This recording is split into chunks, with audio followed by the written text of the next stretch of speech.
Our next problem is on multi-stage graph problem using dynamic programming. We have already discussed about dynamic programming. ठीक है. Now the topic is multi-stage graph problem. तो इसमें हमने करना क्या है, mainly हमारा काम क्या है, to find out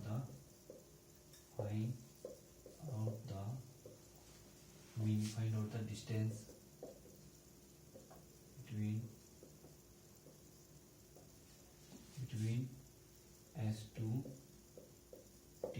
You find out the minimum distance, or you can say find out the minimum distance between S to T. तो S to T जाने के आपके बहुत सारे रास्ते हैं, जैसे S to C, C to F, F to T, S to B, to D, to T, S to A, E to T. ठीक है. तो you have to find out the minimum distance between S and T. ठीक है. तो first of all आपने check क्या करना है कि की जो आपका गिवन ग्राफ है क्या वो मल्टी स्टेज ग्राफ है या नहीं. ठीक है. मल्टी स्टेज ग्राफ है या नहीं. मल्टी स्टेज ग्राफ मीन आपकी जैसे आपका इनिशियल पॉइंट ये है, सपोज दैट एफ, ऐसे आपको टी तक जाना है. ठीक है. तो जो भी आपका ग्राफ होगा वो एक स्टेजेस में डिवाइड होगा. ठीक है. जैसे मान लो एक स्टेज ये आ गया आपकी, जैसे ए, बी और सी, जैसे S to A, S to B और एस टू सी. अब एक लेवल पे जा रहे हो, मीन्स फर्स्ट लेवल क्रॉस करोगे आप, तो आप ऐसे इन तीन वर्टेक्स पे जा सकते हो. ठीक. कौन कौन से? ए, बी और सी. ठीक है. सपोज करो S to D direct link होता, सपोज करो आपके पास ये डायरेक्ट लिंक होता है, ऐसे ये डायरेक्ट लिंक होता है आपके पास ऐसे. ठीक है. तो डी आपका किस लेवल पे काउंट होता है? इस लेवल में काउंट होता है, ई और एफ वाले लेवल में काउंट होता है, या ए और बी और सी वाले लेवल में काउंट होता है? तो आंसर इज कि डी आपका किस लेवल में काउंट होता है? इस लेवल में काउंट होता है. ठीक है. इस लेवल में काउंट होता है अगर डायरेक्ट लिंक होता. ठीक है. वैसे तो आप ये भी कह सकते हो कि ऐसे आपको प्रॉब्लम मिलेगी नहीं, लेकिन अगर मिलती है, क्योंकि देखो आप एस टू डी भी तो डायरेक्ट जा सकते हो. ठीक है. बट तब ये प्रॉब्लम क्या बन जाएगी? एक मल्टी स्टेज प्रॉब्लम नहीं रहेगी. क्यों नहीं रहेगी? बिकॉज आप ए टू डी भी बाद में जाओगे. ठीक है. बी टू डी भी जा सकते हो, लेकिन आप एस टू डी भी डायरेक्ट जा सकते हो. इट मीन्स आप एस टू डी बाया बी भी जा रहे हो, एस टू डी आप बाया ए भी जा रहे हो, एस टू डी आप डायरेक्ट भी जा रहे हो. तो this is not a case of multi stage programming. ठीक है. Multi stage graph. ठीक है. तो आपको एक स्टेजेस दी होगी एक पूरे ग्राफ के लिए. ठीक है. पूरे आपको एक स्टेज दी होगी. ठीक है. जैसे आपको अब मैं कह रहा हूँ कि ये आपकी फर्स्ट स्टेज होगी, जिसमें आप फर्स्ट स्टेज क्रॉस करोगे तो आपके पास क्या होगा, आप ऐसे तीन पोजीशन पे जा सकते हो. एस टू ए जा सकते हो, एस टू बी और एस टू सी. ठीक है. आपकी नेक्स्ट स्टेज है. अब देखो, अब अगर आपने डी, ई और एफ आना है तो आप किसके थ्रू आ सकते हो? ए, बी और सी से. आप ऐसे कोई भी डायरेक्ट लिंक जो होगा वो आपकी इस स्टेज के लिए नहीं होगा. ठीक है. तो ये आपकी कौन सी होगी? आपकी स्टेज 2. और नेक्स्ट दिस इज आपकी क्या होगी? यहाँ पे stage 3. Mean after the completion of the stage 3 you are at the destination point. Okay. So there are two different approaches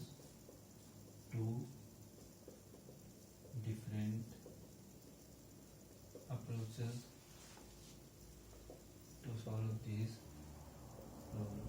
ठीक है. आपके पास इसके लिए टू डिफरेंट अप्रोचेस हैं. First is forward approach and second is backward approach. ठीक है. Second is backward approach. ठीक है. तो वन बाय वन इसको डिस्कस करते हैं. First is we are discussing about forward approach. ठीक है. कि फॉरवर्ड अप्रोच कैसे फॉलो करनी है आपको. तो आपका मेन मोटिव क्या है? To find out the distance between D to T. तो डी टू टी क्रॉस करने के लिए आपको क्या चाहिए?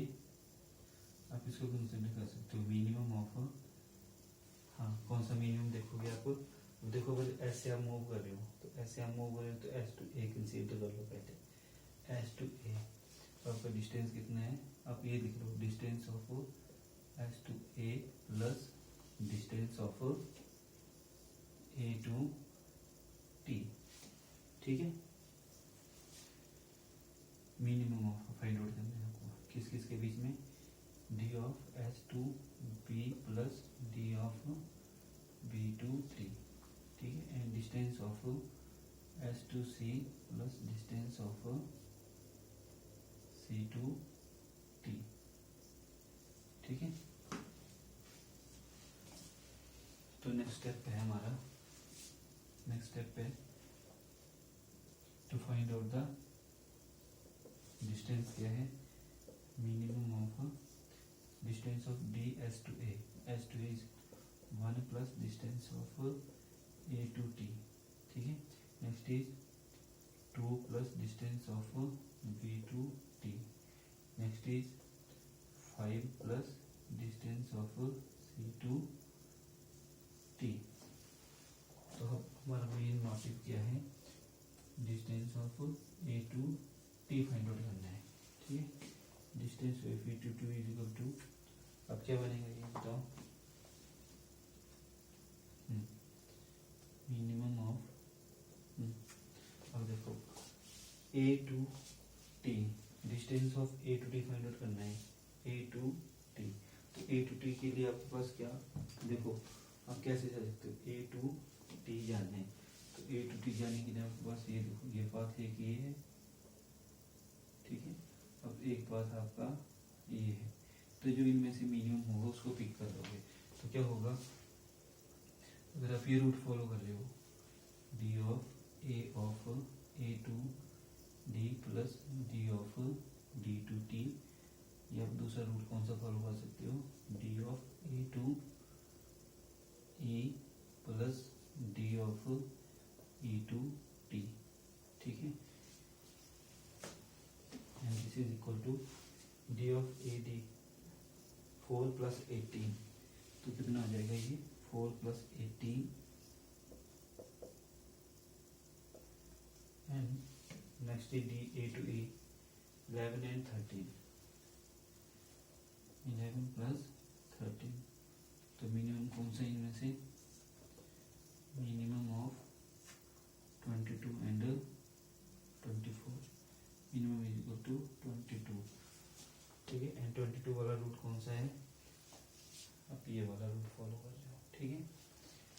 और ये वैल्यू आप यहाँ पुट कर सकते हो, ठीक है। तो आपकी वैल्यू कितनी आ गई यहाँ से, मिनिमम 22, ठीक है। ये वैल्यू आप यहाँ पुट करोगे, कितनी होगी 22, ठीक है। नेक्स्ट इज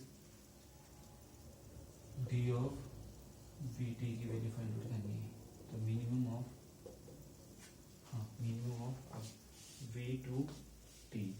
अब वी टू टी जाने के कितने रास्ते हैं, अब बी डी और टी फॉलो करोगे, बी ई और टी फॉलो करोगे, वी एफ और टी फॉलो करोगे, तो क्या क्या डिस्टेंस आएगा बोलो, minimum of 9 plus 18, second is 5 plus 13, and last is 16 plus 2, तो कितना हो गया, मिनिमम ऑफ 27, 18 एंड 18, तो मिनिमम कितना हो गया यहाँ से 18, तो 18 की वैल्यू यहाँ पुट कर दोगे, ठीक है।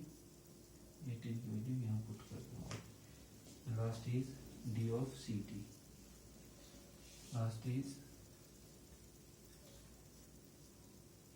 D of C T, D of C T is equal to minimum of, हाँ C to T, C to T के लिए आपके पास सिर्फ एक पाथ है, कौन सा, ये वाला, इसकी वैल्यू कितनी है 2, ठीक है।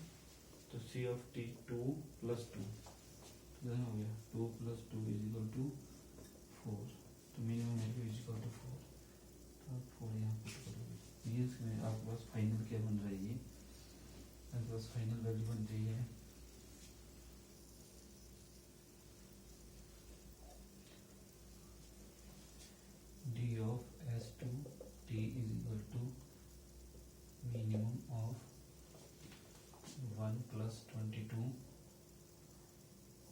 sorry 1 plus 22, 2 plus 18 and 5 plus 4. ठीक है, and this is further written as minimum of 23, 20 and 9 and minimum is equal to 9. ठीक है, it means the two different the distance between D to T, the minimum distance between D S to T is equal to 9. ठीक है, और इसके लिए root कौन सा था, आपने third condition 5 to C, it means 5, 2 and 2. Doing जो फाइनल आपने रूट फॉलो करा मिनिमम डिस्टेंस फाइंड आउट करने के लिए S to T इज, आपने S distance of S to T, तो आपने क्या क्या रूट फॉलो करा, S से आप गए C, C से आप गए F और F से आप गए T. तो means distance 5 plus C to F 2 plus F to T 2, 2 then 9. Okay, so the distance, the minimum distance between S to T is equal to 9 with the help of forward approach. Okay, thank you.